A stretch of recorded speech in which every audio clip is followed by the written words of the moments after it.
नमस्कार दोस्तों, एम्प्लॉय खबर चैनल के एक और नए वीडियो में आप सभी दोस्तों का फिर से एक बार स्वागत है। दोस्तों, ईपीएस 95 पेंशन धारकों और ईपीएफओ खाता धारकों के लिए आज के इस वीडियो में 5 छोटी बड़ी अपडेट यहां पर आपके लिए लेकर आए हैं। ये सभी अपडेट ईपीएफओ खाता धारकों और ईपीएस 95 पेंशन धारकों से जुड़े हैं। ईपीएफओ खाता धारकों के लिए 2 ट्वीट करके ईपीएफओ की ओर से यहाँ पर कुछ नई सुविधाओं के बारे में जानकारी दी गई है। साथ ही ईपीएस 95 पेंशन धारकों की जो पेंशन वृद्धि के लिए संघर्ष चल रहा है उससे जुड़े हुए 2-3 अपडेट यहाँ पर है, जिसके बारे में आपको जानकारी देना जरूरी है। तो आप भी एक पीएफ खाता धारक है, ईपीएस 95 पेंशन धारक है, तो इस वीडियो को शुरू से आखिरी तक जरूर देखिए। और इसी तरह की खबरों को पाने के लिए अभी तक आपने हमारे इस चैनल को अभी तक सब्सक्राइब नहीं किया है तो नीचे रेड बटन पर क्लिक करके चैनल को सब्सक्राइब कर लीजिए, ताकि आपको इसी तरह से कर्मचारी, पीएफ, पेंशन और सरकारी योजनाओं से जुड़ी हुई लेटेस्ट अपडेट सबसे पहले प्राप्त हो सके। तो दोस्तों चलिए वीडियो में आगे बढ़ते हैं। तो सबसे पहला अपडेट यहाँ पर आ रहा है ईपीएफओ की ओर से। ईपीएफओ ने ट्वीट करके यहाँ पर जानकारी दी है कि ईपीएफओ के द्वारा निर्बद्ध सेवा का यहाँ पर आयोजन किया गया है। इस निर्बद्ध सेवा का उद्देश्य पीएफ खाता धारक जब यहाँ पर रिटायरमेंट होते हैं तो उनको सेवानिवृत्ति के दिन से ही ईपीएस 95 पेंशन का, ईपीएफ पेंशन का लाभ दिया जा सके, इसलिए यहाँ पर वेबिनार के आयोजन किए जाएंगे। इस योजना के माध्यम से सभी क्षेत्रीय कार्यालयों पर प्रयास सेवानिवृत्ति के दिन पीपीओ जारी करने की कोशिश नामक एक मासिक वेबिनार यहाँ पर आयोजित किया जाएगा। ये वेबिनार प्रति महीने यहाँ पर आयोजित किया जाएगा, जिसमें कि 3 माह के भीतर जो भी कर्मचारी रिटायरमेंट ले रहे हैं वो जो है इस वेबिनार में शामिल होंगे।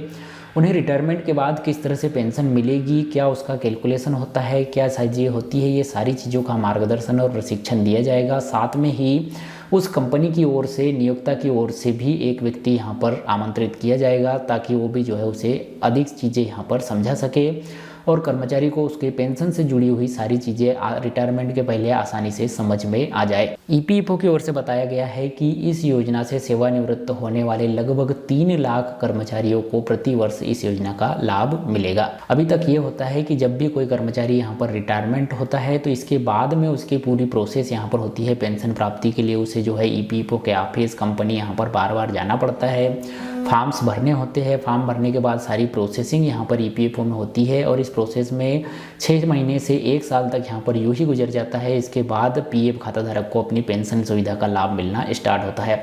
लेकिन इस सुविधा के स्टार्ट होने के बाद में पीएफ खाता धारकों को उसकी सेवानिवृत्ति के दूसरे दिन से ही यहाँ पर जो है पेंशन मिलना स्टार्ट हो जाएगी, क्योंकि उसकी कागजी कार्यवाही रिटायरमेंट होने के 3 महीने पहले से ही यहाँ पर जो है स्टार्ट कर दी जाएगी और रिटायरमेंट होने के दूसरे दिन से ही वह ईपीएफ पेंशन, ईपीएस 95 पेंशन सुविधा का लाभ लेना स्टार्ट कर पाएगा। चलिए बढ़ते हैं दूसरी अपडेट की तरफ। दूसरी अपडेट है यहाँ पर ईपीएस 95 पेंशन धारकों के लिए ही, जो कि ईपीएफओ के अंतर्गत पेंशन धारक है, जिनको कि यहाँ पर नवंबर 2020 में अपना जीवन प्रमाण पत्र जमा करना होता है। उसके लिए यहाँ पर ईपीएफओ ने ट्वीट करके यहाँ पर बताया है कि पेंशन धारक ध्यान दे, क्या नवंबर 2020 में आपको जीवन प्रमाण पत्र जमा करना है तो अनावश्यक भीड़ या कतार में खड़े होने से बचे, क्योंकि अभी कोविड-19 का यहाँ पर समय चल रहा है।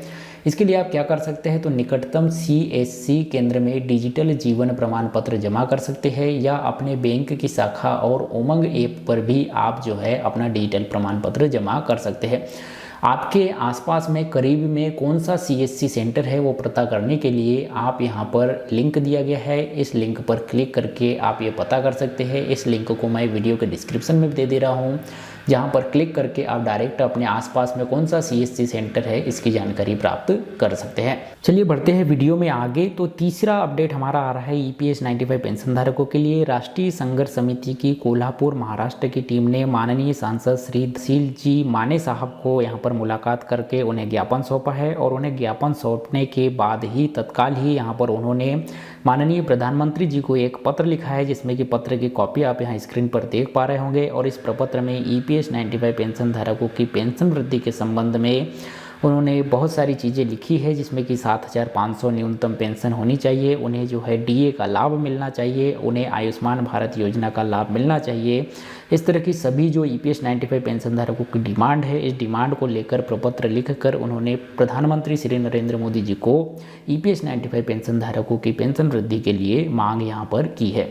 चलिए बढ़ते हैं हमारी आज की चौथी अपडेट की तरफ। ये भी है ईपीएस 95 राष्ट्रीय संघर्ष समिति की ओर से ही। ईपीएस 95 राष्ट्रीय संघर्ष संघर्ष समिति कोल्हापुर महाराष्ट्र की टीम की ओर से एक और सफल प्रयास यहाँ पर किया गया है। कोल्हापुर टीम की ओर से श्रम संसदीय कमेटी के सदस्य माननीय सांसद प्रोफेसर संजय जी मांडलिक साहब से मुलाकात कर उन्हें EPS 95 पेंशन धारकों की समस्या के बारे में अवगत करवाया है। साथ ही एक ज्ञापन भी उन्हें सौंपा है जिसमें कि EPS 95 पेंशन धारकों की सभी मांगों को अवगत किया गया है। इस ज्ञापन को सौंपते समय माननीय सांसद श्री कोल्हापुर टीम श्रीमान BS किलेदार जी, NS Patil ji, SB Patil ji, CG Patil ji, Umesh Kasbekar जी, इस तरह से EPS 95 राष्ट्रीय संघर्ष समिति के बहुत सारे सदस्य यहाँ पर मौजूद थे। जैसे कि कुछ तस्वीरें भी इन्होंने साझा की है जो कि आप यहाँ स्क्रीन पर देख पा रहे होंगे। दोस्तों बढ़ते हैं आज की 5वीं अपडेट की तरफ। ये 5वीं अपडेट भी EPS 95 पेंशन धारक या उन सभी पेंशन धारकों के लिए है जो कि इंडियन पोस्ट पेमेंट बैंक यानी कि डाकघर से अपनी पेंशन यहाँ पर प्राप्त करते हैं। अब यहाँ पर डाकघर की ओर से इंडियन पोस्ट पेमेंट बैंक की ओर से जो भी पेंशन धारक अपने इंडियन पोस्ट पेमेंट बैंक के थ्रू पेंशन प्राप्त करते हैं उनके लिए यहाँ पर घर पहुँची सुविधा प्रोवाइड करवा रहा है, क्योंकि यहाँ पर कोविड का समय चल रहा है और ऐसे समय में पेंशन धारकों को डाक विभाग जाकर अपना जीवन प्रमाण पत्र प्रस्तुत ना करना पड़े, इसलिए यहाँ पर एक योजना चलाई जा रही है आपका बैंक आपके द्वार नाम से, जिसमें कि बैंक के कर्मचारी खुद ऐसे पेंशन धारकों के घर जाकर और उनसे उनका जीवन प्रमाण पत्र लेकर खुद ही यहाँ पर अपलोड करेंगे। ये डाक विभाग की ओर से इंडियन पोस्ट पेमेंट बैंक की ओर से जारी की गई एक बहुत ही अच्छी सुविधा है, जिससे कि वृद्ध EPS 95 पेंशन धारकों को यहाँ पर काफ़ी सुविधा मिलने वाली है। तो ये जो 5 अपडेट थी जिनके बारे में जो भी डॉक्यूमेंट थे उनको भी हमने आपको स्क्रीन पर यहाँ पर दिखाया। साथ ही इनसे जुड़े जो भी डॉक्यूमेंट है इन्हें पाने के लिए आप employeeखबर.com पर विजिट करके पा सकते हैं या एम्प्लॉय खबर के फेसबुक, ट्विटर और इंस्टाग्राम अकाउंट से प्राप्त कर सकते हैं। तो दोस्तों आज के इस वीडियो में दी गई इन 5 अपडेट में से आपके लिए कौन सी यूज़फुल थी हमें कमेंट करके जरूर बताइएगा। ये वीडियो जानकारी आपको अच्छी लगी हो तो वीडियो को लाइक कीजिए, अपने सभी दोस्तों के साथ शेयर कीजिए। मिलते हैं आपसे नेक्स्ट वीडियो में किसी ऐसी जानकारी के साथ, तब तक के लिए बने रहिएगा एम्प्लॉय खबर चैनल के साथ। जय हिंद, वंदे मातरम।